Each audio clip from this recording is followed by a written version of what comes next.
Hi everyone, today I'm going to show you how to make my pumpkin spice muffins.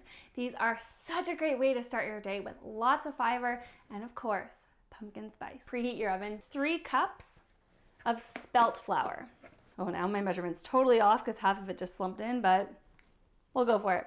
Half a teaspoon of salt, 1 teaspoon baking soda.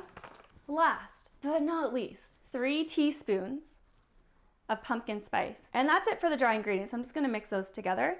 Are you ready for the wet? We've got 1 cup of pumpkin puree in our wet bowl, 3/4 of a cup of maple syrup, half a cup of milk of choice. So we're gonna add 2 eggs, just gonna crack them in, half teaspoon of vanilla. Because I feel like you can't bake without adding vanilla. It just makes it so good. If you stuck your finger in your coconut oil and you're like, ow! Then you need to let it cool a bit more. 1/3 of a cup of coconut oil. Combine them nice and smooth here. We're adding the wet to the dry. So, oh, look how beautiful that color is. You could add chocolate chips at this point. It's a pretty thick muffin. You're good. Spoon it in. I'm doing like a generous scoop. Fill them about 3/4 of the way full. Press my dough in a bit. 5 to 7 pumpkin seeds on top of each one. And I'm gonna put them in the oven. 20 minutes. What I want is a toothpick. Insert it in the biggest one in the center. Whoop! Okay, not that toothpick.